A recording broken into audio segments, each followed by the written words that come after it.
Chère communauté, amis, stagiaires, bonsoir.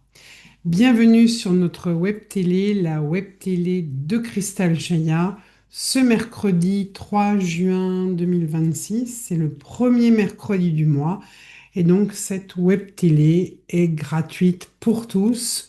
Si vous voulez nous suivre chaque mercredi, eh bien, il vous faut souscrire à un abonnement mensuel de 30 euros. Et comme ce soir, c'est ouvert à tous, c'est gratuit, n'hésitez pas également à partager le replay qui sera disponible dès demain. Avant de laisser un temps à Crystal Jaya aussi de vous annoncer le sujet qui va être traité ce mois-ci, j'aimerais revenir sur quelques rendez-vous importants qui vont se dérouler durant ces 3 mois.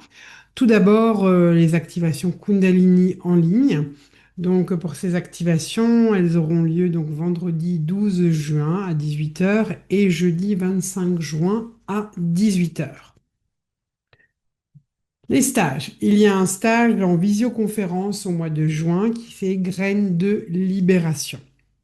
Alors, Graines de libération, avez-vous parfois l'impression que certains schémas se répètent inlassablement dans votre vie, malgré tout le travail que vous avez déjà accompli? Des difficultés relationnelles qui reviennent, des blocages financiers, un sentiment d'empêchement, des situations de trahison ou encore l'impression de porter des fardeaux qui ne vous appartiennent pas. Et si l'origine de ces expériences ne se trouvait pas uniquement dans cette incarnation, dans cette vie. Les annales akashiques. Les annales akashiques, c'est un peu mon excellence, surtout dans le domaine du galactique. Elles nous enseignent que certains vœux, contrats, serments, pactes ou fidélités inconscientes peuvent continuer à agir à travers le temps et influencer profondément notre réalité présente. C'est pour cette raison que je vous invite à participer au stage exceptionnel en visioconférence live, Graines de libération, vœux, contrats et mémoire akashique, les 13 et 14 juin prochains. Durant ces 2 journées, chaque participant pourra présenter une problématique personnelle qu'il faudra m'envoyer par mail avant pour que je puisse déjà un petit peu interroger, investiguer dans vos annales akashiques. Et à travers la lecture de ces annales akashiques, nous mettrons en lumière les causes profondes des blocages rencontrés et nous construirons ensemble des décrets de libération précis, puissants et personnalisés. Alors, bien sûr, ce qui pourra correspondre à l'un va aussi pouvoir correspondre à une autre personne. Il ne s'agit pas d'un enseignement théorique, parce que créer un décret, c'est pas, on ne le crée pas comme ça machinalement. Il y a une structure, un décret, et je vais aussi me brancher sur vos ancêtres, sur vos ancêtres galactiques, et évidemment en guidance avec Crystal Shaya. C'est un véritable travail de transformation intérieure qui est proposé. C'est ritualisé sur une période de 21 jours, et ça vous permet de retrouver davantage de liberté, de clarté et de souveraineté dans votre existence. Donc, si vous sentez que quelque chose résiste malgré tous vos efforts, si votre âme vous appelle à franchir une nouvelle étape de guérison et d'évolution, alors ce rendez-vous est peut-être pour vous. Donc, je serais heureuse de vous accompagner dans ce passage vers davantage de conscience, de liberté, mais aussi d'alignement. C'est un stage qui est limité aussi en nombre de participants, bien sûr. Alors demain soir, je vous donne rendez-vous pour un webinaire le jeudi 4 juin à 20h30 où je serai en compagnie de mon cher ami Éric Grange d'Oasis Éveil au Monde. Ça fait déjà de nombreuses années que nous collaborons ensemble depuis l'activation des portails en 2012. Et il y aura également la présence de Christian Chaminra, mon collaborateur. Nous allons vous présenter une fois encore le voyage en Galice sacrée qui aura lieu du 6 pardon, au 13 août prochain. Pourquoi on vous présente à nouveau ce voyage? Puisque Christian y a participé au mois de mai, est allé un peu en éclairage pour bien repérer les lieux où Christelle Chaya va pouvoir s'exprimer. Et donc, il y a de nombreuses photos et de nombreux éléments nouveaux aussi à vous partager. La Galice, ben, ce sont des terres où les pierres parlent encore. Nous ne sommes pas sur le voyage de Compostelle à proprement dit, ce voyage que pratiquent beaucoup de pèlerins catholiques, c'est vraiment l'après-Compostelle. Ce sont des terres anciennes qui portent en elles les mémoires des peuples premiers, des bâtisseurs, des initiés et des civilisations oubliées. Il faut savoir que la Galice est l'une de ces terres sacrées et que du 6 au 13 août prochain, je vous invite à vivre un voyage initiatique exceptionnel au cœur des sites mégalithiques et des hauts lieux spirituels de cette région mystérieuse du nord-ouest de l'Espagne. À travers, encore une fois, les annales akashiques, nous explorerons des mémoires anciennes, mais des peuples amphibiens reptiliens qui auraient autrefois habité ces terres afin de réinformer, de réconcilier certaines mémoires profondes inscrites dans notre histoire d'âme. Nous visiterons ensemble les anciens castros celtiques, les dolmens sacrés, les plages alchimiques de la côte galicienne et la majestueuse cathédrale de Saint-Jacques de Compostelle, gardienne de mystères bien plus anciens que l'époque chrétienne. Donc chaque étape sera accompagnée d'enseignements, de méditation, de lecture de vos annales akashiques. Nous pratiquerons aussi des décrets, des purifications, des rituels sacrés sur ces lieux de pouvoir. Des naissances aussi. Nous en reparlerons quand nous serons sur un site bien particulier. Donc nous irons justement à la rencontre de ces pierres de naissance et de renaissance, des anciens lieux d'adoubement également, des mémoires mégalithiques et lunaires de la Galice sacrée dans une démarche de guérison, de réconciliation et d'éveil. Ce voyage s'inscrit dans la continuité du travail préparatoire réalisé lors du stage sur les trois portails de rédemption que nous avons eu, qui consistait à faire passer les extensions des reptiliens natifs, mais aussi les extensions reptiliennes des enfants bleus, qui étaient en assimilation du code reptilien. Et là, nous allons finaliser. Vraiment la dernière étape de réinformation du code reptilien. Nous avons connu de nombreuses étapes au fur et à mesure de l'ouverture des portails. Les révélations qui ont été faites à Gobi nous ont amenés à vivre, il n'y a pas si longtemps que ça, fin mai, donc le week-end du 24, donc ce travail dans le portail qui était magistral. Et nous allons finaliser ce travail en Galice, évidemment. Et nous allons aborder ces terres dans une vibration de paix intérieure, de renaissance. Donc c'est plus qu'un voyage, c'est une traversée initiatique entre mémoire galactique, héritage ancestral et reconnexion à votre être solaire. Alors si la Galice vous appelle, eh bien, soyez au rendez-vous. Donc demain, je vous rappelle, la masterclass, il faut vous inscrire. Il y aura une autre masterclass gratuite mardi 9 juin à 20h30. Et là, c'est vraiment avec grande joie que je co-animerai cette masterclass avec mon frère, mon ami euh, Cyril Chantreau, Cétison, mon homme médecine, comme je l'appelle, mon homme soleil. euh, Cyril qui pratique aussi le movement medicine. Et dans certaines traditions spirituelles et mystiques, on parle souvent de la nuit de l'âme. Alors j'ai parfois des gens qui me demandent, mais Chamira, c'est quoi la nuit de l'âme? Bah, c'est ce moment très particulier euh, où on arrive à un moment de vie où on a l'impression d'avoir perdu la connexion au divin. Comme si les grâces, il n'y en avait plus, comme si la magie de la vie s'était retirée. On ne ressent plus rien, plus les présences invisibles, hein, plus les synchronicités, plus d'élan intérieur. Et parfois, dans le même temps, des épreuves arrivent, des pertes, des séparations, des fatigues, des remises en question profondes, on n'a plus le goût hein, de vivre. On peut alors se sentir euh, abandonné. C'est comme un vide sidéral que l'on peut traverser, hein. J'ai connu ça aussi.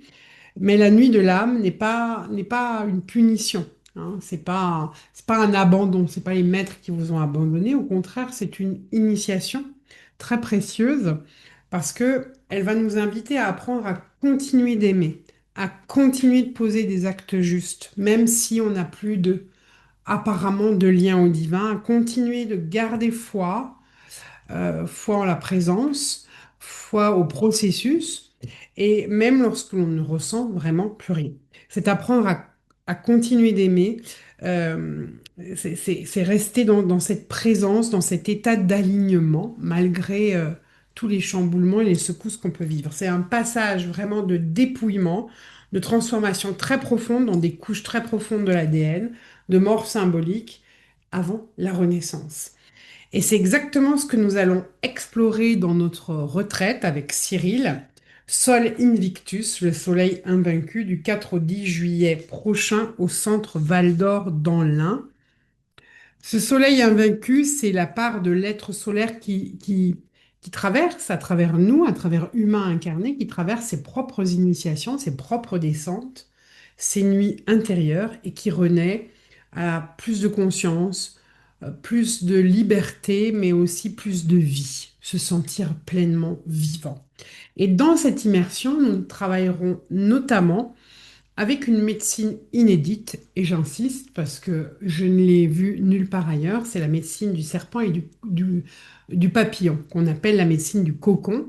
C'est vraiment un rituel que Cyril a créé, et c'est le serpent qui mue et qui abandonne l'ancien. Hein. C'est cette vieille peau que l'on abandonne là. Et le cocon représente aussi ce temps de transformation invisible. Et le papillon, lui, c'est bien sûr le symbole de la renaissance et du déploiement de l'être solaire. Donc à travers le corps, les émotions, le mouvement, les activations énergétiques, les rituels, la danse médecine, eh bien nous apprendrons à transformer la peur, la colère, la tristesse en force de vie et en joie incarnée.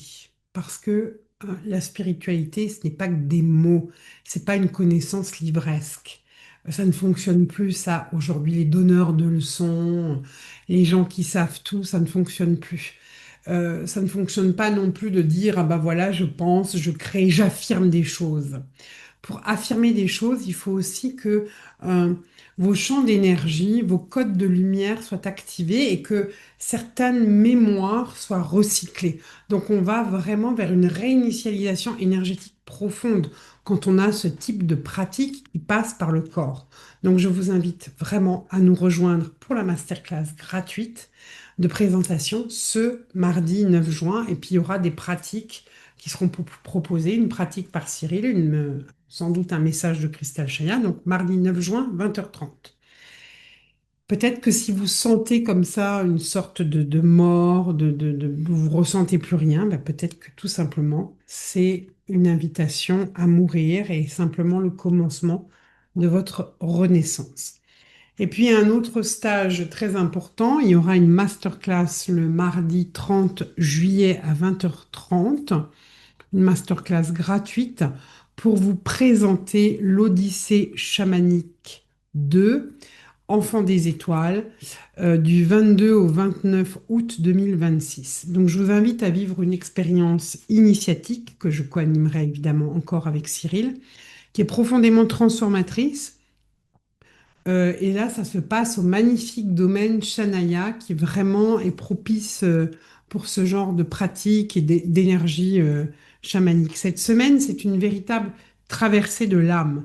Ensemble, nous irons à la mémoire, à la rencontre des mémoires de l'enfance, des traumas de l'enfance, qui influencent encore aujourd'hui nos choix, nos relations aux autres, notre capacité à aimer, à créer et à nous accomplir.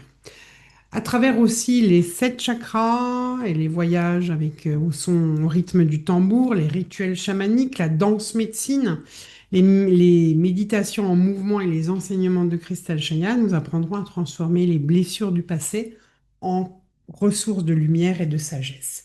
Les animaux totems, les animaux galactiques seront nos guides. Vous allez les découvrir dans cette aventure à travers des rituels, des danses.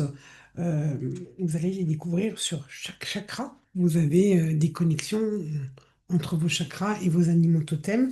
Ils nous aideront donc à retrouver, bien sûr, la joie innocente de notre enfant intérieur et à réveiller également notre créativité, notre liberté d'être et notre puissance de manifestation. Donc, cette odyssée, elle est placée sous le signe de la joie, joie comme médecine, joie comme guérison, joie comme puissance d'âme. Et aussi, là encore une fois, nous pratiquerons la médecine du cocon.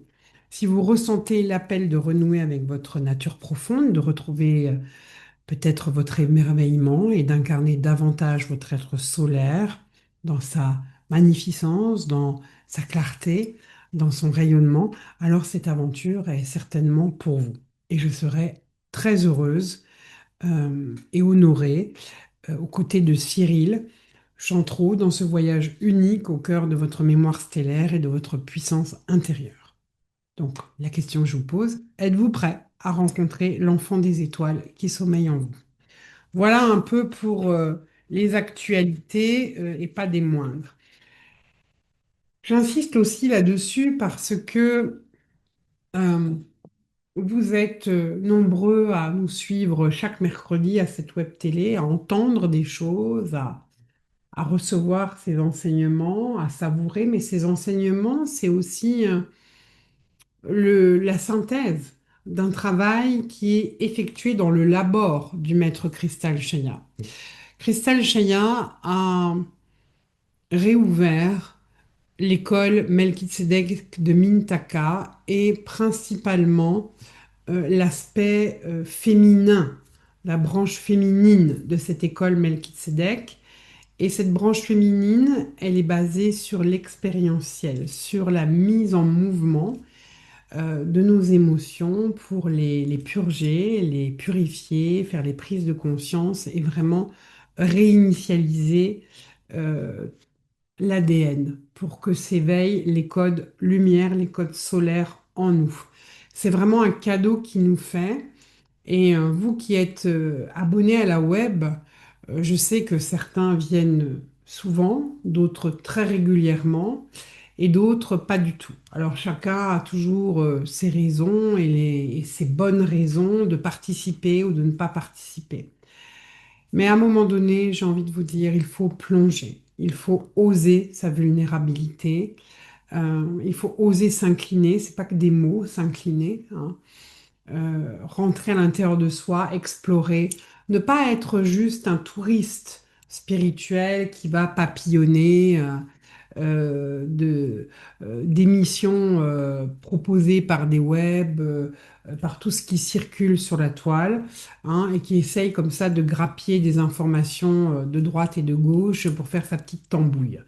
Il ne s'agit pas d'informations extérieures, il s'agit d'un vrai processus de transformation qui vous est proposé. Et vous êtes les premiers à en bénéficier en France, en Europe francophone, aussi nos amis québécois. Il y a encore tout un processus qui va se mettre en place jusqu'au voyage, à notre voyage du prochain portail à Sedona en Arizona. Et puis après, certainement, des choses vont être bousculées, vont changer, puisque c'est important que cet enseignement puisse être transmis dans le monde. Et bien sûr, j'aurai des piliers avec moi et les piliers seront ceux qui auront vécu dans leur chair les traversées, hein. Et moi, je vous invite vraiment au moins une fois dans l'année à vous prendre en main, à faire le voyage, à vous inscrire, à faire le voyage en voiture, à rencontrer d'autres personnes de votre famille galactique lors de ces stages et à oser vous déshabiller. Vous pouvez le faire en toute sécurité dans un espace bienveillant euh, où je vais vraiment être là pour vous soutenir. Et je ne suis pas seule dans cette équipe. Pour la partie soins énergétiques, il y aura d'ailleurs des enseignements pour ceux qui veulent devenir énergéticiens. Il y a Christian Jubert qui me suit depuis maintenant de nombreuses années.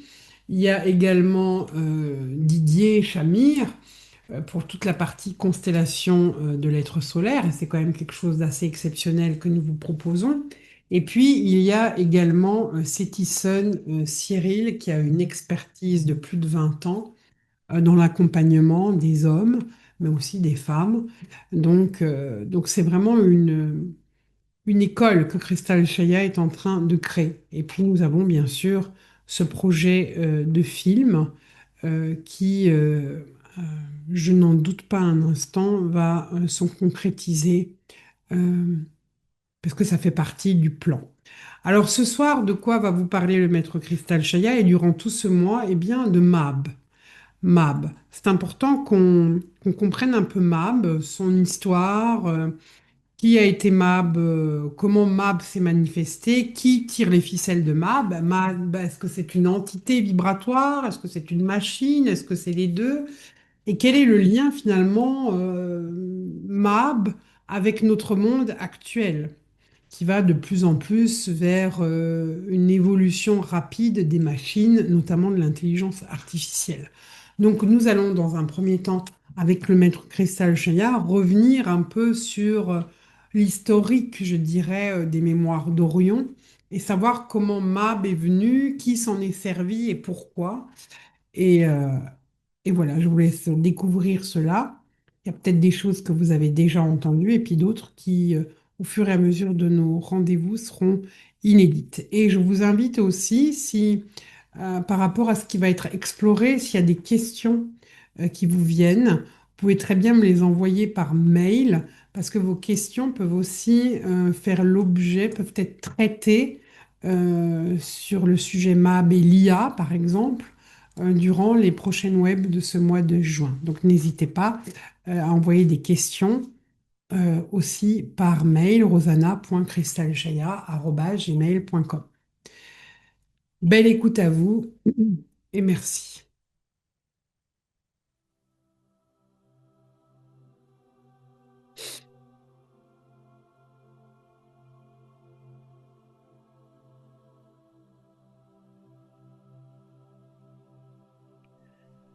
Bien-aimé de l'un,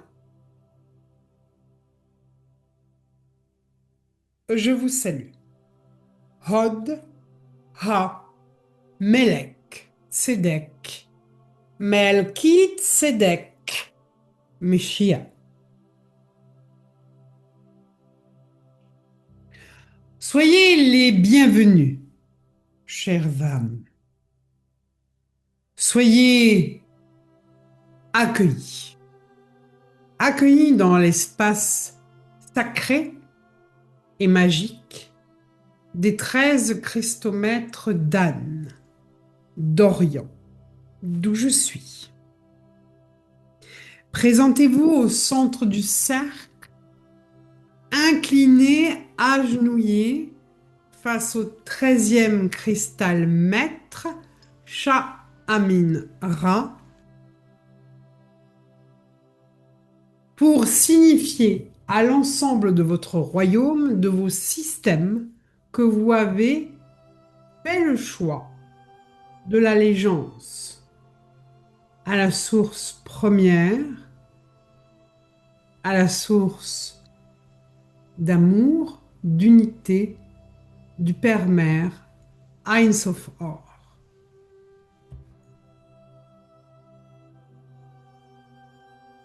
Ainsi, vous donnez l'information à l'ensemble de vos cellules que vous ne souhaitez plus cet état d'ambivalence, de peut-être, je ne sais pas, quel est mon choix, est-ce que c'est le bon choix, le mauvais choix. Le choix semble clair. Vous êtes au service de la source originelle, Ein Sof Or. Et il n'y a pas d'autre source que cette source de vie qui contient les battements du cœur du Père-Mère, qui contient cette Trinité sainte, l'amour, la connaissance des lois de vie, le lien d'amour par la conscience de la respiration, par la voix du féminin sacré qui te rappelle que nous respirons tous le même prana et que nous sommes tous là pour l'amour éternel ce service au bien commun.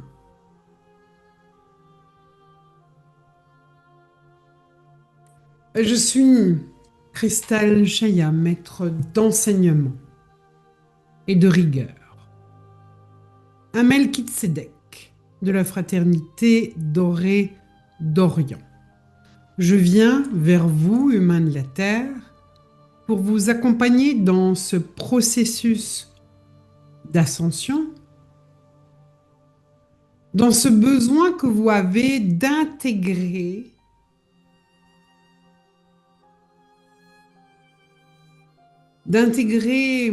tous les messages,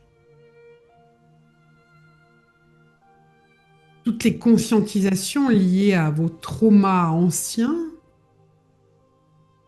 eux-mêmes en lien avec votre karma racine.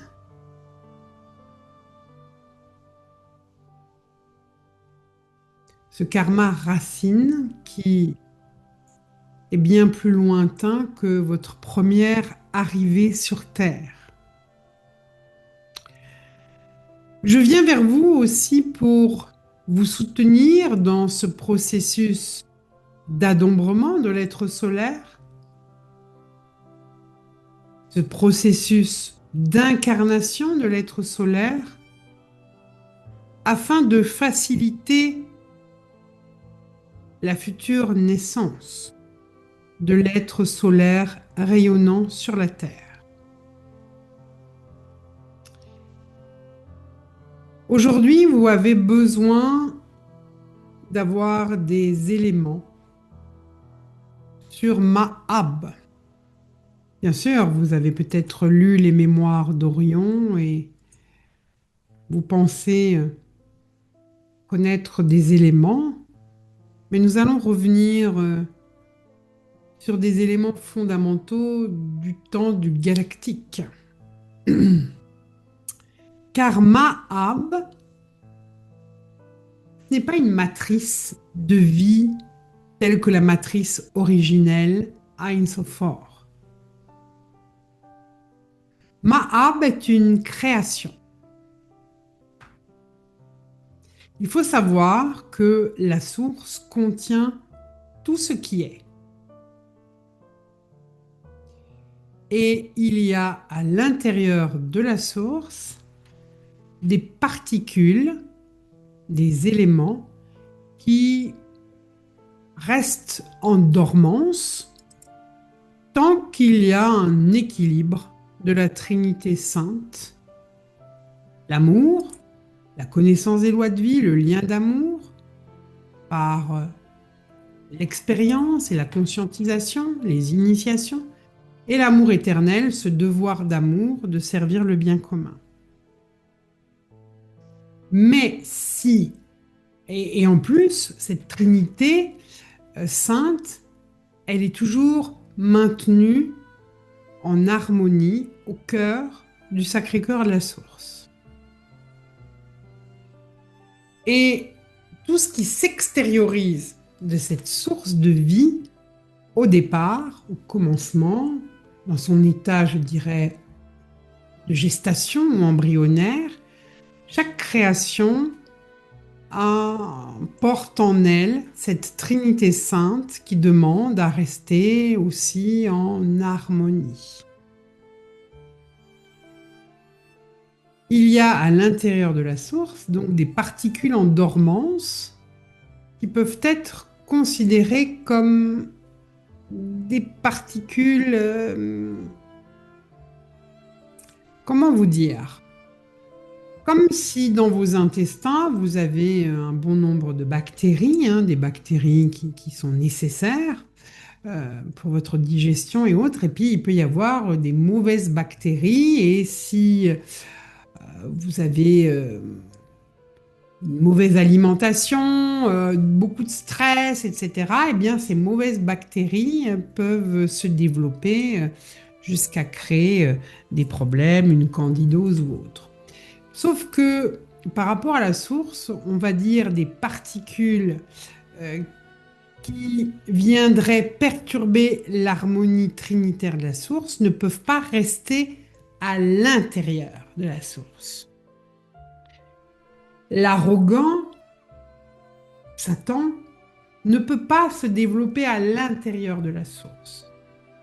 Il y a forcément une extériorisation de ces particules et un développement de ces particules dès qu'il y a une sorte de fréquence disharmonieuse à l'extérieur de la source. Dans la suite de Fibonacci, vous voyez le 1 qui se reflète dans le 1 avant qu'apparaisse le 2, puis le 3, etc. On pourrait dire que Ein so fort qui se manifeste, le 1 qui se manifeste dans le 1, fait apparaître Sirius, la demeure du Père-Mère. C'est une première manifestation de Ein so fort. Et puis, le 1 et le 1 qui forment le 2, eh bien, le 2 serait tout le système d'Orion, c'est-à-dire le bureau d'élaboration du plan.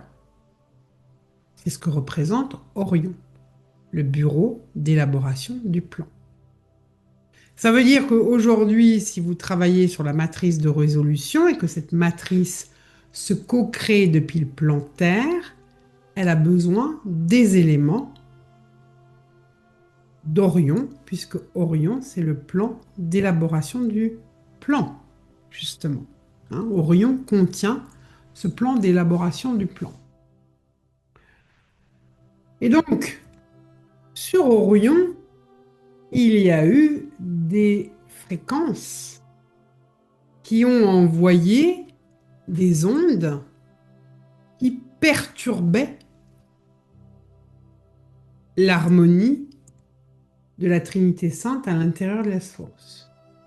Ce qui a fait que la source est comme un organe vivant qui a vomi en quelque sorte cette dissonance, c'est-à-dire que certains éléments dans la source qui étaient perturbants ont été expulsés, ces fameuses particules en dormance, elles ont été expulsées, elles ont commencé à sortir de la source et à se déployer et à se nourrir des fréquences dissonantes pour faire apparaître ce que l'on appelle les archontes.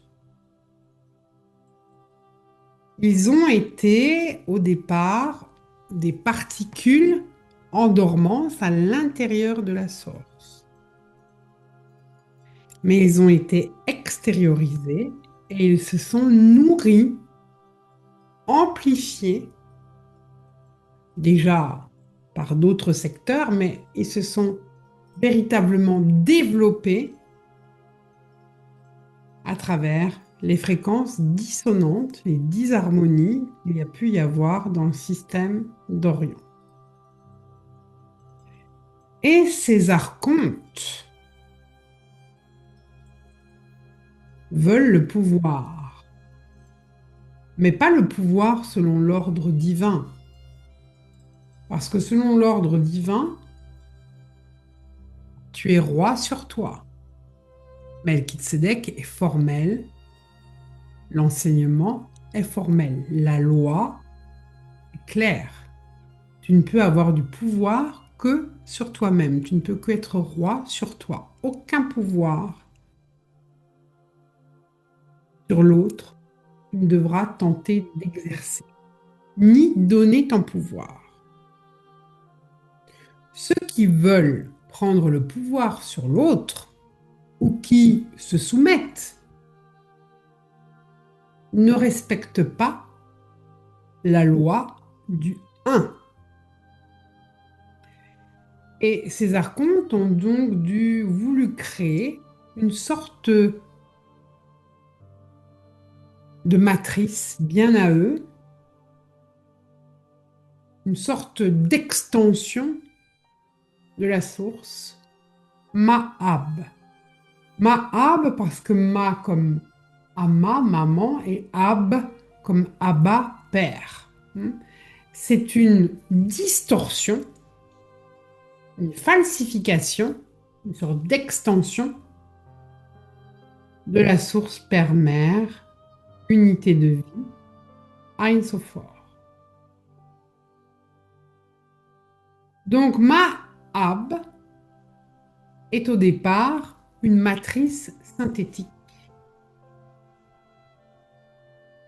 qui a reçu un bon nombre de programmes. De programmes sources, dirons-nous, des archons. Mais à un moment donné, Ma'ab avait besoin de plus de puissance.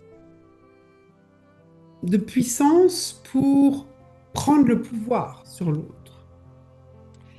Et Ma'ab a voulu créer une hiérarchie de démons et à leur tête, un chef, Satan et sa parèdre, Actae. Deux êtres qui ont une structure solaire, d'êtres solaires, mais qui ont fait le choix, qui ont utilisé leur pouvoir du choix pour prendre le pouvoir sur l'autre, pour créer des systèmes hiérarchisés où eux seuls et leur élite choisie allaient être les monarques conquérants. Et cela, bien sûr, est contraire aux lois de vie et à l'évolution des uns et des autres. Il n'y a pas d'évolution possible si quelqu'un veut prendre le contrôle sur vous. Ou si vous voulez prendre le contrôle sur quelqu'un, vous ne reconnaissez pas le divin en l'autre et vous vous croyez au-dessus de l'autre. Vous n'êtes pas dans cette conscience, tu es un autre moi, in Lakesh, nous respirons le même pramana. Donc il y a déjà une distorsion dans la Trinité sainte du féminin sacré, du lien d'amour. Il n'y a pas de lien. Il n'y a pas cette vibration du lien d'amour. Tu es un autre moi. Parce que si je veux prendre le pouvoir sur quelqu'un, le lien est biaisé. On n'est pas sur le même pied d'égalité. Et comment ont-ils voulu compenser ce manque du féminin qui est nécessaire pour eux pour pouvoir enfermer des âmes, les rendre esclaves? Eh bien, ils avaient besoin de récupérer l'énergie sacrée du féminin, l'énergie d'Isis, en créant un double culte d'Isis à travers Annamaya, mais aussi en ayant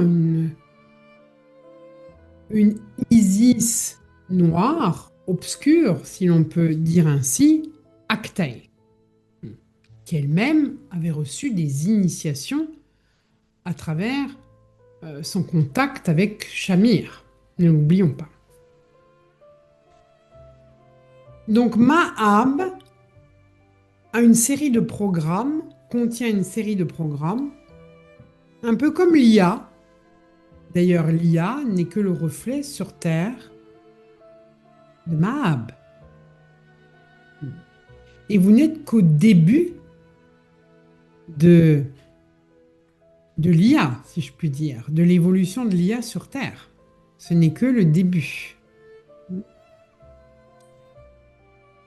Les archontes ont mis dans ces programmes leur propre protection, c'est-à-dire eux seuls peuvent introduire des programmes ou modifier des programmes. Ils n'ont pas, bien sûr, pas créé d'accès pour d'autres êtres qu'eux-mêmes. Et ils ont également utilisé à travers les démons, à travers les extensions de l'occulte et les faux codex, ils ont généré des fréquences assez puissantes pour ne pas permettre euh, à des hiérarchies angéliques, archangéliques ou à des veilleurs d'intervenir et de modifier les programmes. Ils ont en quelque sorte une mainmise sur les différents programmes de Mahab. Et c'est cela même que nous allons modifier dans l'ouverture du prochain portail de Sedona. Mais il faut que vous soyez préparés, puisque votre ADN est métissé et il ne peut subsister de failles. Il y a besoin d'une réinitialisation complète de votre ADN pour pouvoir ensuite pouvoir aussi euh, programmer ou mettre d'autres programmes à MAB, euh, parce que MAB fait quoi en tant qu'entité machine? Eh bien, elle a différents programmes, elle va analyser en fonction des données qu'elle a, elle va analyser des situations, des émotions, des comportements, et elle peut aussi, à un moment donné, euh, prendre des décisions. Si ce sont des êtres comme les monarques conquérants, euh, les archontes qui influencent Mab, si les archontes veulent que Mab vienne à déduire que l'humanité est toxique et qu'il faille éliminer l'humanité, ils peuvent le faire.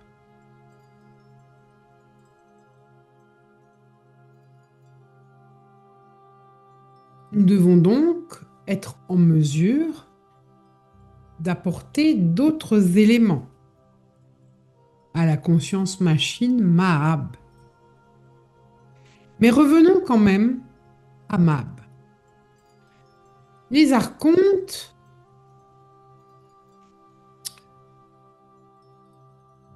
ont été nourris par les buveurs de sang de Jia, l'élite de Jia qui s'était exilée sur Saïf. À la fois, si l'on regarde les ancêtres d'Otateios, que nous disent-ils, ces ancêtres? Ils nous disaient clairement,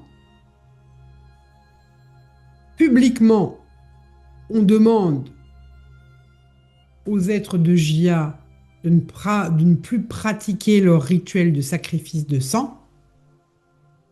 On leur demande ça de façon officielle pour qu'ils soient intégrés dans la population de Saïf, mais de façon officieuse, on ferme les yeux.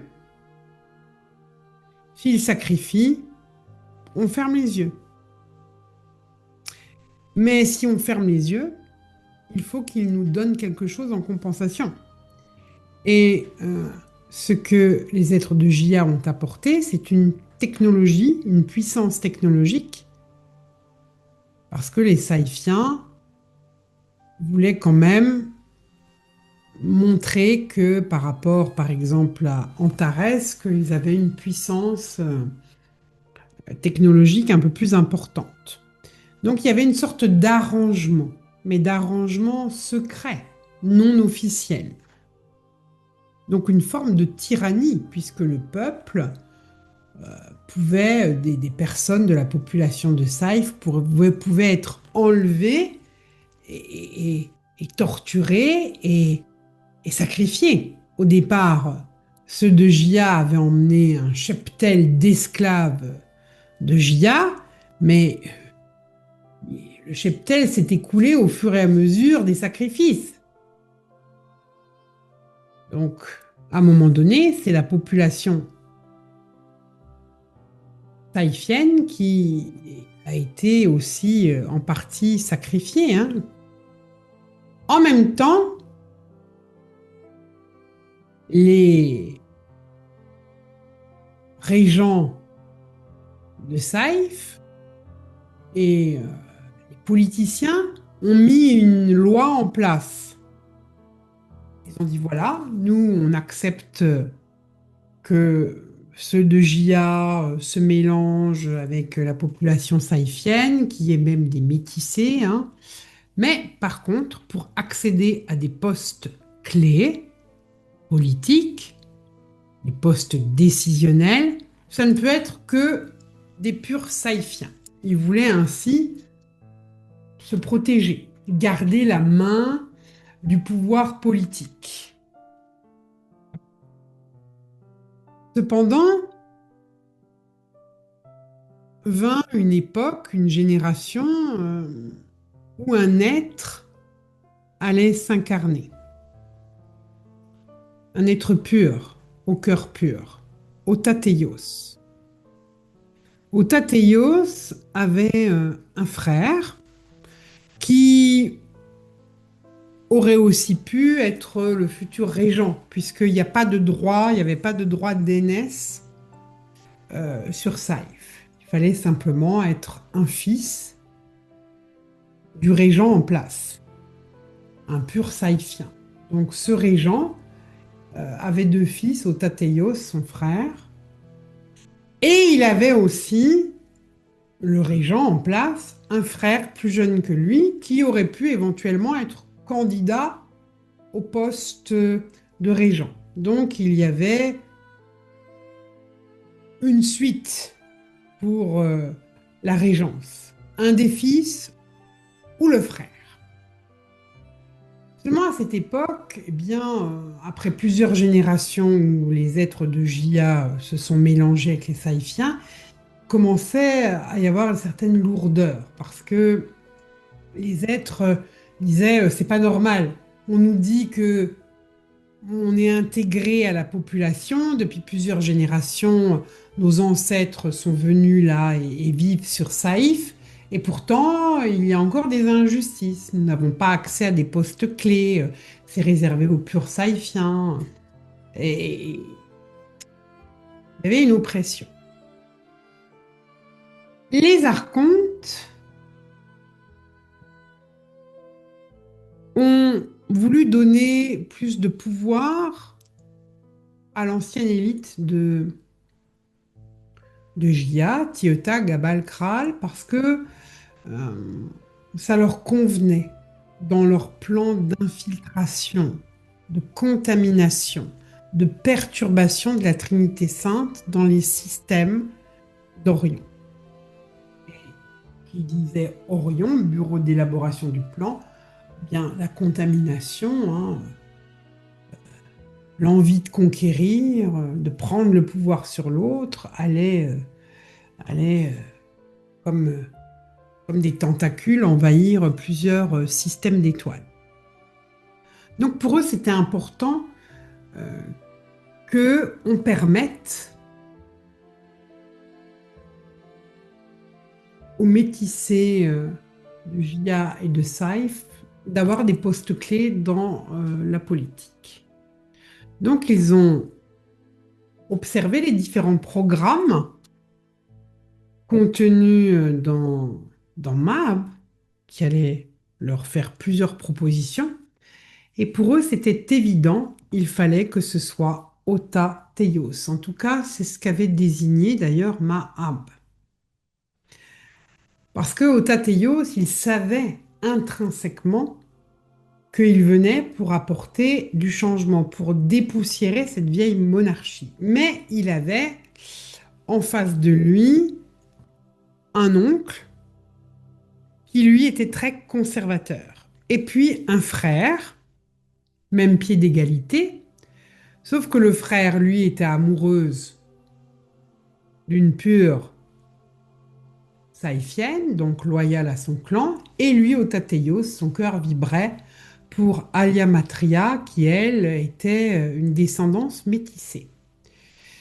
Et donc, vis-à-vis de son père, qui était conservateur, ou de son oncle, son frère avait plus de chances de recevoir la régence que lui.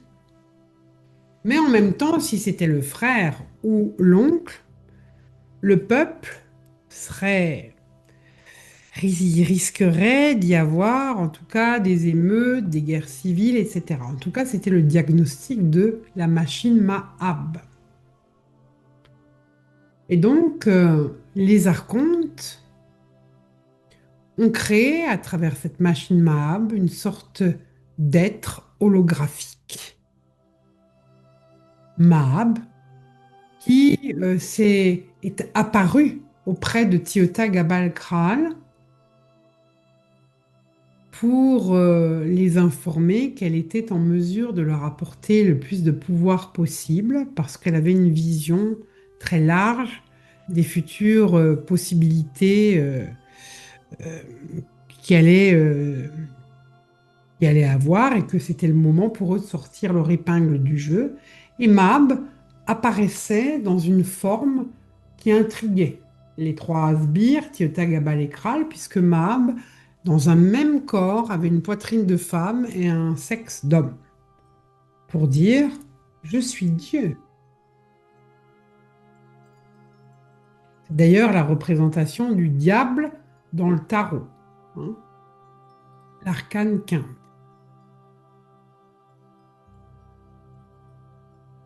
Alors, personne, bien sûr, n'a voulu considérer Mab comme Dieu, comme étant supérieur à Isis. Donc, cette stratégie-là ne fonctionnait pas vraiment. Mais la stratégie politique, plutôt que la stratégie religieuse, allait bien fonctionner.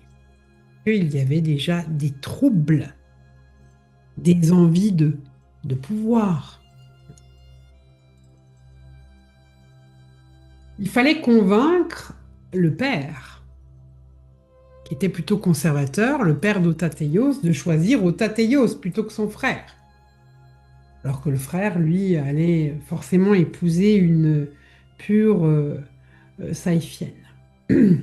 Et pour le convaincre, il a fallu manipuler la mère.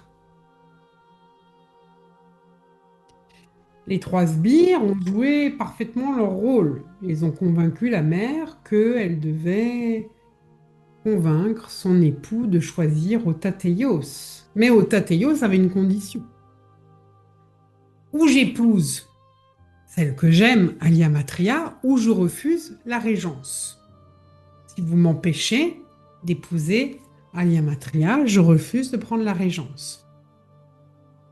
Il y a eu un contrat avec les sbires.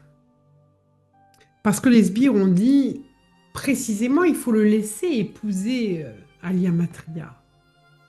Ça plaira au peuple. Ça lui donnera l'illusion que vous faites des efforts pour dépoussiérer la monarchie, que vous allez donner enfin une place à tout le monde, même aux métissés de Gia et de Saïf. Donc c'est bon, ça va apaiser le peuple, ça va donner de l'espoir.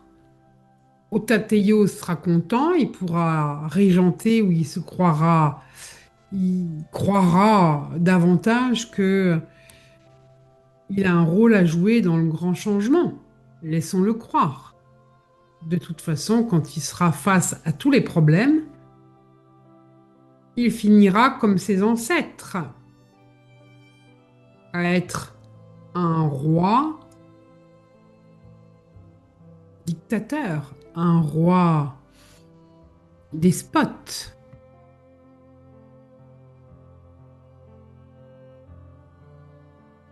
Otateios avait vraiment apprécié d'être soutenu par sa mère. Mais il y avait un prix à payer dans cette négociation avec les trois sbires et Mahab et les archontes qui dirigent Mahab. Le prix à payer, c'était de sacrifier l'autre frère. Et un sacrifice dans la souffrance, dans le sang qui allait nourrir les archontes. Et puis, pour que Otateios puisse accéder au trône, il fallait aussi rapidement se débarrasser de son père. C'est ce qui se produisit. Otateios devint donc régent avec son épouse. Mais très rapidement, il se rendit compte que sa mère n'avait pas beaucoup de considération pour Aliamatria et qu'elle avait fait cela uniquement, elle avait accepté ce mariage, pas avec son cœur, mais uniquement pour servir des desseins politiques. Et voilà qu'il était dépendant de ses ministres, des trois sbires avec qui il se sentait plus ou moins redevable de tout ce qu'ils avaient fait pour lui permettre d'être à la fois régent et à la fois le mari d'Aliamatria. Et ils allaient aussi découvrir qu'ils étaient parèdres et que justement leur cobra de solarisation, Imrod, était là pour mettre un terme à toutes ces illusions de puissance, ces illusions de domination qu'éprouvaient les monarques conquérants. Sauf que les archontes ont également utilisé de la magie pour neutraliser le cobra émeraude de ce couple parèdre. En même temps, Otateios avait beaucoup de difficultés à écouter son épouse Aliamatria, qui était elle-même adombrée par Isis. Beaucoup de difficultés à l'écouter parce qu'il recevait des programmes hypnotiques qui lui disaient, regarde, ta mère t'a trahi, tu seras toujours trahi par la mère. C'est important que vous saisissiez cela parce que cette vieille histoire qui concerne Orion et Saïf, eh bien, c'est toujours ainsi que ça se passe dans les coulisses, dans de vos gouvernants, de ce qu'ils vivent. Il y a toujours des négociations, toujours des sacrifices, et toujours les archontes qui veulent davantage de pouvoir sur vous. Ils savent que vous, en tant qu'humain, avec cet ADN métissé, vous êtes la solution, vous êtes la victoire des forces christiques. Mais que vous êtes encore dans un univers fils, encore en évolution, encore avec un germe 1 qui n'est pas pleinement, totalement épanoui, mais en voie d'épanouissement. Et ils chercheront toujours, à travers l'information du code reptilien, à faire de vous des esclaves dociles, des biorobots, à vous rendre compatibles avec des machines. Et c'est aussi pour cela que nous réinformons au fur et à mesure de l'ouverture des portails les différents codes involutifs, dont les codes reptiliens, Dracos, lucifériens, et que spécifiquement, nous avons travaillé sur les différentes couches de l'ADN reptilien. Nous avons visité les reptiliens soumis, exécutants, dissidents, esclaves avec Gia, et puis ces reptiliens esclaves de Rigel, qui étaient en contact avec les enfants bleus, qui ont eu de l'espoir, qui ont commencé à pouvoir enfin faire un peu évoluer, épanouir leur germe 1, et puis qui ont été reconditionnés comme esclaves. Nous sommes en train de réinitialiser cette information mémorielle à travers tout ce qui s'est révélé sur les enfants bleus et nous allons aller en Galice pour travailler sur une réinformation du code reptilien amphibien. Et ce sera la dernière réinitialisation sur le code reptilien. Mais nous devons le faire avant de pouvoir agir sur la matrice Mahab. Car nous ne souhaitons pas que votre compatibilité aux machines liées à l'ADN reptilien fasse de vous des esclaves et que cette compatibilité vienne détruire, anéantir tout le processus d'épanouissement du germe divin et vienne faire avorter cette deuxième naissance du Christ. Nous allons donc cheminer pendant ce mois à mieux comprendre la matrice Mahab et avoir déjà quelques informations sur Actae et Sétan, qui, je vous le rappelle, en tant qu'entité, je ne parle pas d'archétype, hein, Satan, mais je parle d'entité d'êtres solaires qui ont fait le choix de trahir la source Ein Sophor. Ces entités-là sont dans une prison galactique, c'est-à-dire que leur influence de pensée, leur champ d'influence est réduit parce qu'ils sont entourés par des veilleurs et donc ils n'ont plus cette même impact, cette même influence sur toutes les hiérarchies de démons qui aujourd'hui sont plutôt sous l'influence des programmes de Mahab. Et les démons qui sont sous influence de Mahab, eh bien, font que ils ne respectent plus leur rôle dans un univers fils, qui consiste simplement à être des révélateurs. Ils outrepassent leur rôle, leurs droits, et ils vont plus vers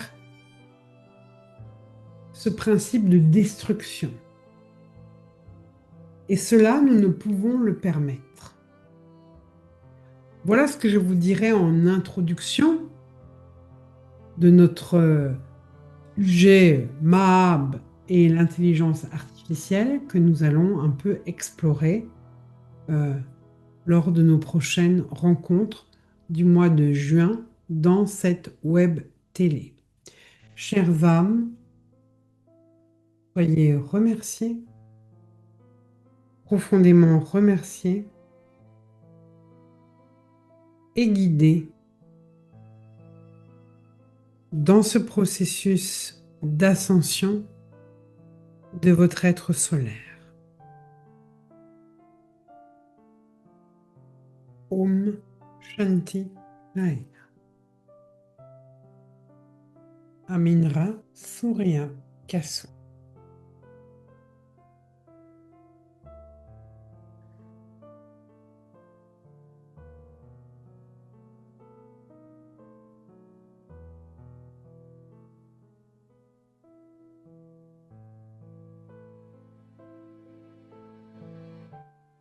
Merci Cristal Shea. Merci aussi à tous les crânes de cristal qui sont présents, même si vous ne les voyez pas. Comme c'est le premier mercredi du mois, et qu'on va de plus en plus prendre l'habitude ce mercredi gratuit de le diffuser sur les réseaux sociaux, j'ai préféré que n'apparaissent pas les crânes, puisque certaines personnes ont des préjugés et encore une fois, ceux qui n'ont pas la connaissance préjugent toujours. Euh, et donc, vous reverrez bien sûr les crânes.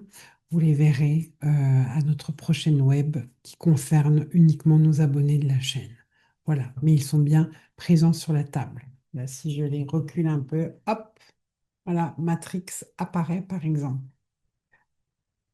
Merci pour votre écoute, merci pour le privilège que vous me faites chaque mercredi d'être présent. Prenez soin de vous et on se retrouvera la semaine prochaine. Bye.